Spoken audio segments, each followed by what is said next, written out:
Number one అంటారు. అసలైన number one Guru Kashi university.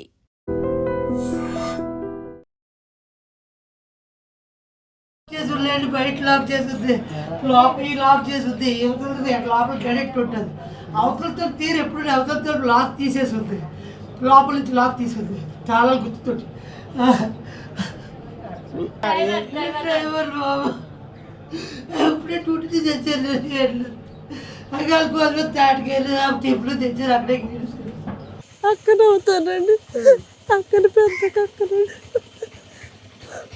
ఏం జరుగుతుంది ఇంత దారుణంగా పిల్లలతో పాటు? ఏం జరిగిందో మాకు తెలియదమ్మా. నేను హైదరాబాద్లో ఉంటాను. మా అమ్మ నాకు బాగోదు. మా మమ్మీ పేషెంట్, ఆవిడ చూసుకోవడానికి వస్తుంటాను 2 నెలలకు 3 నెలలకు ఒకసారి. నిన్న వచ్చి 3 రోజులు అయింది. 4వ రోజు నాడు ఈ వార్త అండి. నిన్న ఏమైందో తెలియదమ్మా. పిల్లలు మా తమ్ముడు డ్యూటీ నుంచి వచ్చి 7:30 ఫోన్ చేశాడు మా చెల్లికి. నాతో మాట్లాడు, మా చెల్లితో మాట్లాడతాడు. చిన్న అమ్మని వదిన్ని పిల్లలు ఇద్దరిని చంపేశారమ్మా. ఎవరు అంటున్నా అన్నిటోడికి ఎవ్వరు చుట్టుపక్కల రాలేదండి. శవాల మధ్యన ఒక్కడో దొరుకుతున్నాడు. అమ్మ అనుకుంటా. అప్పుడు పెద్ద పిల్ల మా చిన్న చెల్లి వచ్చి మళ్ళీ మా పక్కింటి కుర్రని పంపించాను, అక్కడ ఏం జరిగిందో చూడరా బాబు అంటే వచ్చి చూసిన తర్వాత అత్త నేను రమ్మందంటే మళ్ళీ తీసుకొని వెళ్ళి యా బాబు అంటే, అక్క నా పిల్లల్ని చంపేశారు, అక్క నా భార్యను చంపేశారని. 3 శవాల్ని, ఇక్కడ ఒక భార్య, ఇక్కడ ఒక పిల్ల, అక్కడ ఒక పిల్ల అండి చంపేశారండి. అంతే. మాకేం అడగటం లేదండి. ఆ నిందితుడు ఎవరో పట్టుకొని చూపెట్ట. ప్రభుత్వం మాకు న్యాయం చేయాలి, పోలీసు వారు కూడా న్యాయం చేయాలి. ఇటు అటు కూడా తొలగకూడదండి. అదే మా బాధ. ఏమైనా తగాదాలు ఉన్నాయా తల్లి? ఎందుకంటే పసిపిల్లలను కూడా చూడకుండా తగాదాలు ఏమీ లేవండి. మా తమ్ముడు ఎవరితోటి గొడవలు ఆడండి, ఎవరితో ఎవరితోటి మాట్లాడు. డ్యూటీయా, ఇల్లా, పిల్లలు వస్తే వారం తర్వాత వారం రోజులకు ఒకసారి తల్లి దగ్గరకు వస్తాడు. తల్లిని చూసుకుంటాడు. వాళ్ళకి కావాల్సిన ఏంటో చూసుకొని వెళ్ళిపోతుంటాడు. మొదటి నుంచి ఇక్కడే ఉంటున్నారా? ఈ ఏరియాలోనే ఉంటున్నారా? మా తల్లిదండ్రులు పుట్టిన కాడి, మా తమ్ముల కాడి నుంచి ఇక్కడే ఉంటున్నామండి. పుట్టిన కాడి నుంచి. ఏం చేస్తారు మీ తమ్ముడు ధనుప్రసాద్ గారు? ఏం చేస్తారు? డ్రైవర్ అండి. కాంట్రాక్టర్ బేస్లో డ్రైవర్ చేస్తున్నాడు. రోడ్లు వేసే దాంట్లో ప్రస్తుతం డ్రైవర్ అండి. చుట్టుపక్కల అందరూ చెప్తున్నారు అతను చాలా బాగా చూసుకుంటారు ఫ్యామిలీని, పిల్లల్ని అని. పాపం డ్యూటీ నుంచి వెళ్ళొచ్చేటప్పటికి ఇంత దారుణం జరిగిందంట. టిఫిన్లు పట్టుకొని వచ్చాడండి. పిల్లలిద్దరికి టిఫిన్లు పెట్టేసి చర్చికి పంపిద్దామని. ఈ లోపల రక్తం మడుగు అయి ఉన్నారండి 3. ఎవరి వల్ల ఏమైందనేది తెలియదండి మాకు. ఎందుకంటే వాళ్ళిద్దరే హ్యాపీగా ఉంటున్నారు కదా, ఎందుకు మనం వెళ్ళి ఎంటర్ అవ్వటం అని. మేము ఏ విషయంలో కూడా తను వచ్చి ఇది అని చెప్పేవారు కూడా మేము ఎంటర్ అవ్వండి ఏ విషయంలో. నేను ఇలా తెరిచాక ఇంకంతా ఇలాగే తిరుగుతున్నామండి ఇక్కడ. అదండి, ఇంకంతే జరిగిందండి. మాకు ఒక్కటే అండి, న్యాయం కావాలంతే. తల్లిని బిడ్డల్ని పోగొట్టుకున్నాడండి. ఇంకా అతను ఏం చేస్తాడండి? అతని మీద నిందలు చేస్తున్నారు. అన్న తమ్ముడు అలాంటి కాదండి. మీకు కనీసం ఒక్కళ్ళైనా తప్పు చెప్తారు కదా. వాళ్ళు ఉన్న లోటుపాటు ఫాల్స్ ఉంటే ఎవరు చెప్పడం లేదంటే మంచోడనే కదండి. ఏం న్యాయం కోరుతున్నారు తల్లి? ఆ నిందితుని కఠినంగా శిక్షించాలి, బయటకు రాకూడదండి. పసిపిల్లలండి ఇద్దరు, చిన్న బిడ్డలు 8 years 6 years అండి. ఆ బిడ్డల కన్నా న్యాయం చేయండి. భార్య విషయంలో కుటుంబం అంతా పోయింది, లైఫ్ పోయిందండి, వాడికి జీవితమే పోయిందండి. భర్తల మధ్య ఏమైనా గొడవలు ఉన్నాయి? ఎప్పుడు లేవు. గొడవలు అనేవి రావండి. ఇంకా మేమే చిన్నపిల్లల్ని ఏమైనా సరదాగా ఇలా గిల్లి ముద్దాడుతాం కదా, ఆ పిల్లలు చెప్తే అన్న పిల్లల్ని గిల్లారని కూడా అడిగేంత సున్నితం మనస్తత్వం అండి అది. అంటే పిల్లలు కూడా మమ్మల్ని ముద్దాడవచ్చు కానీ అంత కాదు అన్నట్టు, అతి సున్నితం అండి. ఇంకా అంతే, ఏం చేస్తామండి. సో కార్పొరేటర్ కూడా మనతో పాటు ఉన్నారు. అమ్మ, మీరు ఇక్కడ ఉన్నటువంటి కార్పొరేటర్, ప్రతినిత్యం ఈ వార్డులో ఉన్న పరిస్థితుల గురించి మీకు ఒక నాలెడ్జ్, అవగాహన కూడా ఉంటుంది. కానీ ఆల్ ఆఫ్ సడన్ ఒకే కుటుంబంలో 3 విగత జీవులుగా పడి ఉండటం, అందులో పిల్లలు, తల్లితో పాటు అత్యంత కిరాతకంగా హత్య చేశారంటే అసలు ఏంటి ఇంత ఉలికిపాటుకు గురవుతున్నారు ప్రతి ఒక్కరు కూడా? మాకైతే ఏం అర్థం కాని పరిస్థితిలో ఉన్నామండి మేము. అసలు 3 కూడా అంత ఘోరంగా చేయవలసిన అవసరం ఎవరికి వచ్చిందో కూడా మాకు అర్థం అవ్వట్లేదండి. ఆ చంటి బిడ్డలు ఏం చేశారండి వాళ్ళని? చంటి బిడ్డలు పసిగందులు అన్యం పుణ్యం ఎరగని పిల్లలు ప్రతి ఒక్కల కంట నీరండి. ఎవరు కూడా నిన్నటి నుంచి నైట్ అంతా ఇప్పుడు ఆ పిల్లలు చంటి బిడ్డలండి, ఆడి పిల్లలు, ఆ పిల్లలు ఏం చేశారండి?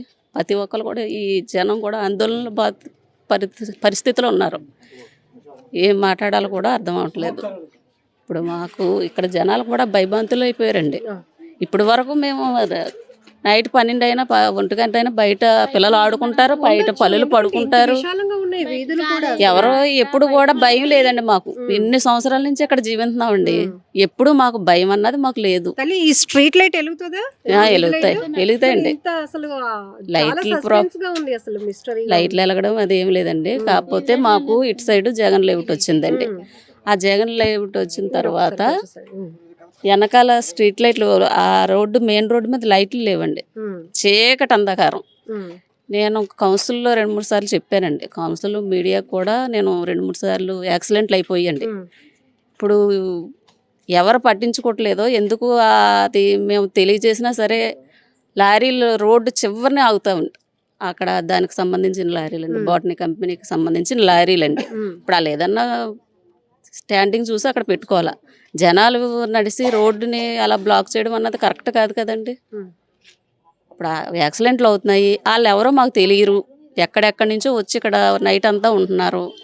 ఎవరు వస్తున్నారు ఎవరు పోతున్నారు కూడా ఇప్పుడే అర్థం అవ్వట్లేదండి మాకు.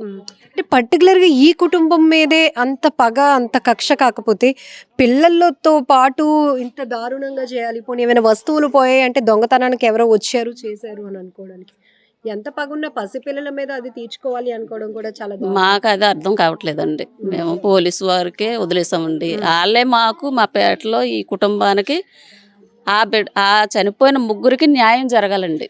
ఆ చంటి బిడ్డలు తల్లితో సహా ఎందుకు అలా జరిగిందన్నది వాళ్ళకి న్యాయం జరగాల. అది పరిస్థితి చూస్తే పాపం డ్యూటీ నుంచి వచ్చి వాళ్ళకి టిఫిన్ ఏదో తాటికాయలు అవి కూడా తీసుకొచ్చాడట పిల్లలకి ఇష్టమని. వచ్చి చూసేటప్పటికి పిలిస్తే కూడా ఎవరు పలకట్లేదని వెనక నుంచి వచ్చి చూసేటప్పటికి ముగ్గురు అలా విగత జీవులుగా పడి ఉన్నారంట. ఇప్పుడు అతను ఒంటరివాడు అయిపోయినటువంటి పరిస్థితి. అవునండి. ఏమైనా ఏటన్నది మేము చెప్పలేమండి. ఏం జరిగిందో మాకు తెలీదు. ఎవరికి కూడా అంతు చిక్కట్లేదు అసలు. లోన ఆ టైం అంత తక్కువ టైంలో అలా అయిపోవడం అన్నది మాకు అంతు చిక్కనే ఇదండి. అది ఏదన్నది మాకు పోలీసు వారు న్యాయం చెయ్యాలా. మీ కోణం కూడా మాకు చాలా సహకరించారండి. నిన్నంతా కూడా డిఎస్పీ గారు, ఎస్పీ గారు మొత్తం అందరూ వచ్చి చాలా సహకారంగా ఉన్నారు, చాలా బాగా చేశారు. అదే విధంగా అది ఏటన్నది తెలిసేది కూడా వాళ్ళకే వదిలేసామండి. మేము పోలీసు వారికే వదిలేసాం. ఆ న్యాయం కూడా అలా జరిగించాలండి. ఆ తల్లికి ఆ బిడ్డలకి న్యాయం జరగాలండి, ఖచ్చితంగా న్యాయం జరగాల. ఈ ట్రిపుల్ మర్డర్ సామర్లకోట, కాకినాడలో జరిగినా కూడా రాష్ట్ర వ్యాప్తంగా చాలా చర్చకు దారి తీస్తోంది. ఎందుకంటే పసిపిల్లలతో పాటు చంపే ఇప్పుడు ఈ నేర ప్రవృత్తి బాగా పెరుగుతోంది. అదే అండి మాకు అర్థం కావట్లేదండి. అస్సలు అంత చిక్కట్లేదు. మాకు అర్థం కాని పరిస్థితిలో కాలనీ వాసులు అందరూ కూడా భయభ్రాంతులు అయిపోయారండి. నిన్నటి నుంచి కూడా నైటు ఇంకెవరికాల్లో ఇదైపోయి ఉండిపోయారండి. ఎప్పుడు కూడా ఎవరికి అందరూ కలిసిమెలిసి ఉండి ఎవరితో తగాదాలు ఏం లేదండి. ఎప్పుడు ఎవరితో తగాదాలు పెట్టుకున్నది లేదు. పిల్లల్ని చక్కగా రెడీ చేసి పిల్లలు పంపుకుంటే భార్య భర్తలు అందరూ వాళ్ళు బాగానే ఉంటారండి. ఎప్పుడు వాళ్ళతో గొడవలు లేవు, ఏమి లేవు. వాళ్ళ ఫ్యామిలీ మటుకు వాళ్ళ ఫ్యామిలీ కరెక్ట్గానే బాగానే ఉండేవారు. అంతవరకు మనకు తెలుసు. కానీ ఇది ఏమైందన్నది మాకు అంత చిక్కట్లేదండి. ఇక్కడ మహిళలు మా ఛానల్తో మాట్లాడుతూ గాంజా బ్యాచ్ బాగా ఎక్కువగా ఉంటున్నారు, వెనక నుంచి ఎవరెవరో వస్తున్నారు, పిల్లల్ని బయటకి ఇలా వీధిలోకి కాదు ఇంటి ముందు వదలాలన్నా భయం వేస్తోంది. అదే అండి మేము చెప్పేది. అదండి అక్కడ లైటింగ్ లేదండి. మన రేగంపేట రోడ్డు అండి, జగన్ కాలనీ రేగంపేట రోడ్డు అండి. ఆ లైన్ అంతా చీకటి అంధకారం అండి. ఇప్పుడు ఎవరన్నది మేము రోడ్డు మీద ఎవరు వెళ్తున్నారు మాకు ఏం తెలుస్తుందండి. ఏంటంటే మీరు రోడ్డు మీద వెళ్తున్నాం అంటున్నారండి. వాళ్ళు ఎవరన్నది మాకు అంత చిక్కట్లేదు. అలా ఆరి వాళ్ళు కూడా ఎవరో ఎక్కడెక్కడి నుంచో వచ్చి ఉంటున్నారండి. ఇక్కడ నైట్ తాగేసి అసభ్యకరమైన కార్యాలు చేసి ఆ మందు బాటిల్ అవి పగలగొట్టి అక్కడే పార్కుకి పిల్లలకి వెళ్ళరండి. ఆ పార్కులో పగలగొట్టి ఆ పార్కులో వేస్తున్నారండి నైట్. మేము చెప్పాము 2-3 సార్లు కూడా మేము మీడియాకి ఇచ్చాను, కౌన్సిల్లో చెప్పాను, మీడియాకి కూడా మేము ఇచ్చామండి. మరి ఎందుకు పట్టించుకోవట్లేదో అది ఆ ట్రాఫిక్ అన్నది ఎందుకు పట్టించుకోవట్లేదు మాకు అంత చిక్కట్లేదు, అర్థం అవ్వట్లేదండి. కుటుంబాన్ని కోల్పోయిన తర్వాత ఇప్పుడు అర్థమవుతోంది. అంటే ఆ ఇంటెన్షన్ కూడా ఇప్పుడు ఏంటంటే అదే కదండి. ఇప్పుడు మేము చెప్పాం కదండి కట్టడి, అదే కదా ఏ విధంగా జరుగుతుందో మాకు అర్థం అవట్లేదు. మేము చెప్పుకున్న ఆరోపణలు మాకు కొంచెం సహకరించాలి కదండి, చెయ్యాలి కదా. సో ఇది ఇక్కడ ఒక మహిళా కార్పొరేటర్ కూడా ఆ కుటుంబం కోసం కన్నీళ్లు పెట్టుకున్నారు. సో ఇక్కడ మనం చూడొచ్చు వీధి ఎంత ఎక్స్టెన్షన్ గా ఉందో, చాలా వైడ్ గా ఉంది. స్ట్రీట్ లైట్ కి దగ్గరగా ఉన్నటువంటి ఇల్లు కూడా ఇది. సో ఫ్రంట్ నుంచి వచ్చి ఎవరైనా చేశారు అని చెప్పడానికి కూడా అనుమానితంగా ఎవరు కూడా కనిపించటానికి కూడా అవకాశం లేనటువంటి పరిస్థితిలో ఉంది ఈ ఏరియా. కానీ వెనకాతలో ఉన్నటువంటి కాలనీస్లో ఎక్కువగా లైటింగ్ లేదు, అలాగే రోడ్లు కూడా అంత బాగాలేదు. అయితే గాంజా బ్యాచ్లు కూడా విచ్చలవిడిగా ఆకతాయిలు తిరుగుతున్న పరిస్థితుల్లో ఎవరిని అనుమానించడానికి కూడా లేదు. ఎందుకంటే ఏదైనా ప్రజలు ప్రశ్నించినా తిరగబడే పరిస్థితిలో కొంతమంది గాంజా బ్యాచ్లు ఉంటున్నారు. కాబట్టి ఇప్పటికైనా ఒక కుటుంబాన్ని అయితే ఒక ఊరు కోల్పోయింది. ఆ వ్యక్తి ధనుప్రసాద్ అయితే భార్యను కోల్పోయాడు, 2 పిల్లల్ని కోల్పోయాడు. ఆయన గగ్గోలు పెట్టిన తీరు ప్రతి ఒక్కరిని కదిలిస్తోంది, కంటతడి పెట్టేస్తోంది. ఈమె కూడా ఈ వీధంతా కూడా నేను కార్పొరేటర్ని మేడం, వీరందరూ కూడా నాకు బాగా తెలుసు, చాలా మంచి ఫ్యామిలీ, అలాంటిది ఇంత దారుణానికి ఒడిగట్టారు అంటే కూడా ఏంటి మాటలు రావటం లేదు అంటున్నారు.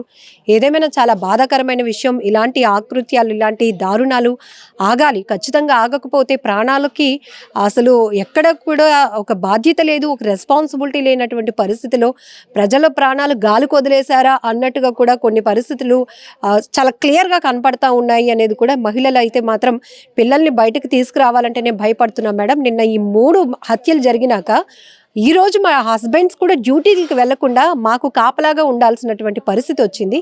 ఇది ఎన్నాళ్ళు అని కూడా ఈ మహిళలంతా ప్రశ్నిస్తున్నారు. నిజంగా ప్రస్తుతం ఉన్నటువంటి సమాజం దేనికి ప్రయారిటీ ఇస్తుంది? ఆర్థిక సంబంధాల చుట్టూ మాత్రమే తిరుగుతోంది. మళ్ళీ ఎన్నికలంగానే చాలా విరక్తి కలుగుతాం. మంచి అనిపిస్తుంది కదా, లేడీస్ కూడా ఛాలెంజింగ్ జాబ్స్ చేసినప్పుడు చాలా బాగుంటది. ట్రాఫిక్ అసిస్టెంట్స్ గా నియమించిన ట్రాన్స్జెండర్స్ అందరితో సాల్యూట్ చేయించుకుంటున్నారు. ఫుడ్ డెలివరీ ఇవ్వటానికి వెళ్ళినటువంటి డెలివరీ బాయ్ అనిల్ పై కళ్ళ ముందు పిల్లని కొట్టి